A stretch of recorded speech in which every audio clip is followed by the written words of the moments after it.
This is a story about a group of women in the late 1960s. A shared love of art and some unusual coincidences bring them together. The author decided to anchor her fiction to a real-life event in New York City that ended up being more relevant today than she first imagined. I didn't know I was going to get into women's rights as much as I did when I set out to write the novel.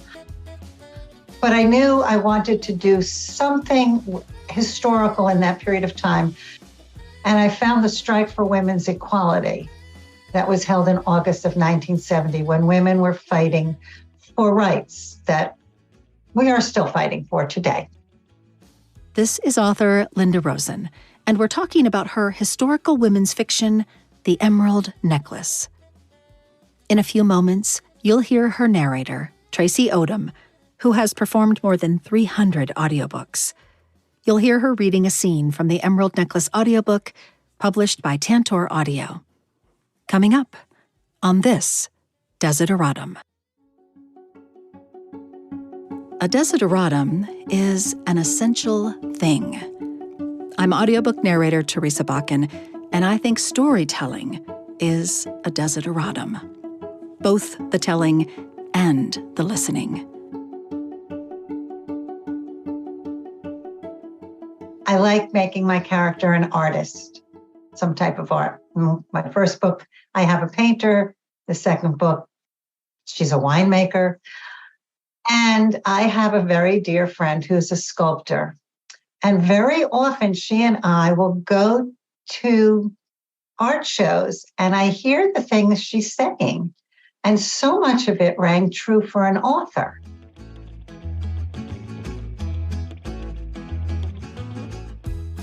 Whether it was with words or clay didn't matter.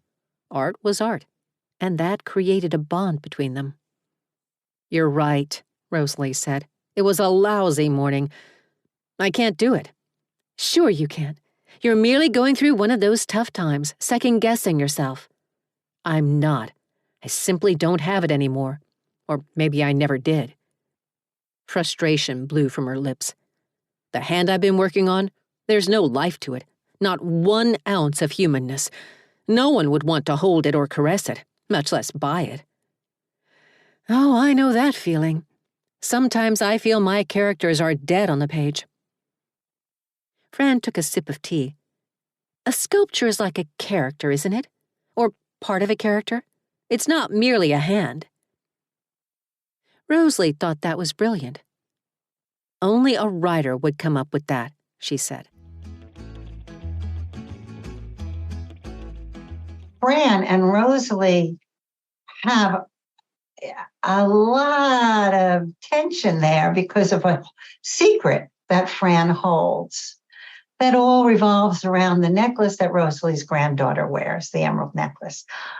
But in creating the women, I wanted to get that tension, the envy, through art. And I think people in general, as much as you love your friends or whatever, there are times that there's something that you're envious of. Right. Well, you even begin the book. Your opening quote really is about comparison being the thief of joy. And that's kind of what you're talking about, is how when we hold ourselves up and compare ourselves to our friends, that envy can rob us of the joy that we would have in that friendship sometimes. Absolutely. And rob us of the joy of the friendship and rob us of a joy in ourselves. Yes. Till you can recognize the beauty in yourself. Do you want to talk a little bit about how you gave that character the ability to see her success? To me, it has to do with being with other artists and being with other women who kind of lift her up. She ends up working in a kind of a collaborative space. She grew tremendously by being with that group of artists, also at Gertrude's studio.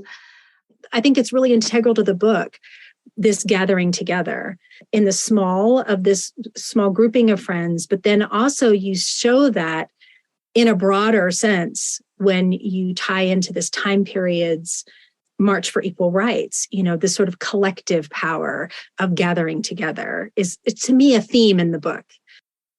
Well, yeah. Yeah. And that's lovely that you bring that out. I love when a reader brings out things that I wasn't necessarily thinking of. And sometimes it was there unconsciously. I think the other theme for me is you're taking a timeline and you're showing sort of echoes of things in people's lives. At one point, you go all the way back into the 1917 suffragist movement, and you're working through the memory of one of the characters, and you take us to that time frame and her memories of that gathering of women with purpose for rights and equality. And then, like you said, the main essence of the story is happening in the 70s. But you also you bring us forward sort of 2 more generations, because this main character is a grandmother. I do like multi-generational stories. And I guess a lot goes on unconsciously in an author's mind as she's writing. I know what happens to me because I would be writing and I'm putting this together. I'm putting Jill in there because I have to connect the necklace and I want to show the differences in generational thinking from grandma to Jill with the rights and what happened in the past in the 30s and in the 20s, and even with the great grandmother who was the suffragist. So that was more in my mind plot wise. And then as I'm writing it, there's so much that comes through because women teach other women. And we stand on the shoulders of the women who came before us. I like to see that in books. I really enjoy reading multi-generational stories. And being a grandmother myself, kind of hope that as they get older, I will have made an impact somehow in their lives. And so I wanted to show that how grandma did for Jill, but her mother did for her, and that's great grandmother. So, it goes on and on. It does. It goes on, and sometimes it skips generations. Oh, absolutely. And I wanted to show that because Rosalie's mother was a suffragist, but Rosalie's daughter is not a feminist at all. And Rosalie doesn't consider herself one at all, but she just, when it touched home, she knew what she wanted to fight for. And yet Jill was very typical of women of her age, Yes. Yes, somewhat you show the women having sort of a typical perspective for that time frame, but others, I think that demonstrates how we are. Sometimes it feels like 2 steps forward, 1 step back. Yeah. You show us in this novel sort of an advancement of women's rights happening in equality, but we are in 1970 in this moment. And we know from today's lens, 50 years later, some of the conversations that these women are having in 1969 and 1970, we are still having. We are still having today. We are still having today. Absolutely.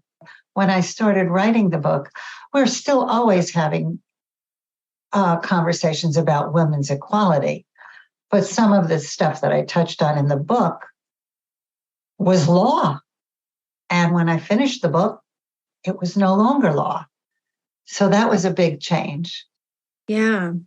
Yeah. Did that, as you were kind of going through final edits and going into publication, how did that make you feel? Worried. Worried. I worried. It's not a spoiler at all. The book deals with so much, but also with women's reproductive rights. And when Roe v. Wade was overturned, as I finished the book, I was concerned.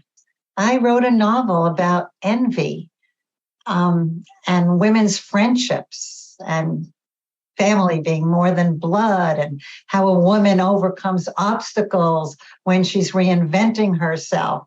And then that all came in neon lights.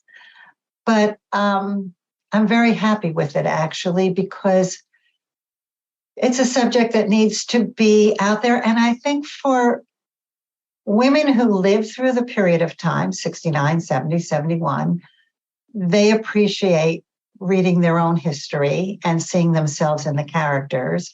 But I've had younger women who say, it's fascinating to learn what women have been through. Each one of these women has had different life experiences and has had different choices she's had to make. And you can't oversimplify that, right? That is very complicated. Right. And that's so real. I mean, you bring a group of women together and you're going to get different stories and different histories and different viewpoints. And that's what I wanted to show. Yeah.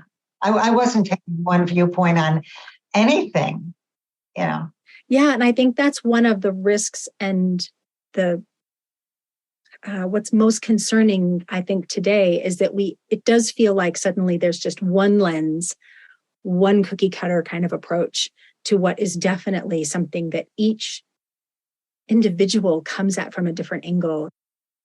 But even within ourselves, so I put it in my characters, you can be thinking one way, but then there's another thought.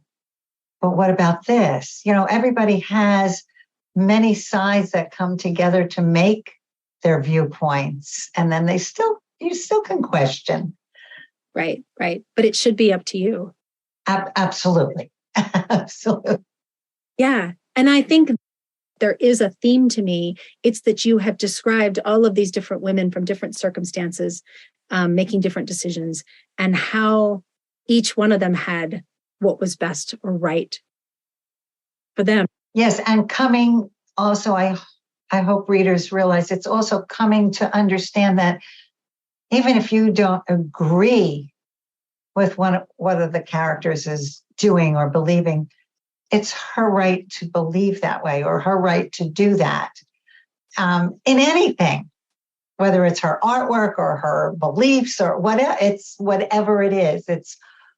It's fine for her. It may not be for you, but for her it is. I did want to ask you about, there's another thing that you bring in that's historical. There's this great reference to the Women's National Book Association. I was fascinated by those women. In fact, at one time, I like history, you see. I went to the Butler Library at Columbia University and went into the archives to see their old scrapbooks and the minutes from meetings and everything. Those were really incredible women who fought their way into the bookseller world. They had stores along Book Row in New York City, but they were women. This was 1917. They were shoved aside, but they banded together and got together to march for women's equality when they were fighting for the vote in 1917, and they got together. So I wanted to put that in. For the history, I wanted to bring Rosalie's mother to life and show the difference between her mother and her, as you said, generational differences, because Rosalie was not one to go to marches and to fight, or to protest. Yeah, I thought it was really, again, it was this reference to the collective power of women. It was, again, a banding together. To me, that sort of echoed in a lot of different ways in your storytelling. Oh, thank you. Thank you so much. The last question I like to ask has to do with the name of the podcast. And I like to know from Storytellers, for you, and it can be from the standpoint of an author or someone who's invented herself many times, but for you, what would you say is most essential? Most essential? Yeah. It sounds so simple, but really being true to yourself. Be true to yourself. Do what you want to do, not what society expects, what your mother expects, what your husband expects, what your son expects. Do what you feel is right. Yeah.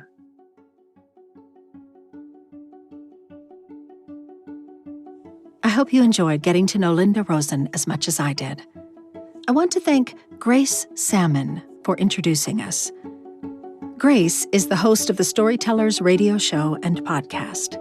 She focuses on individuals who choose to leave their mark on the world through the art of story.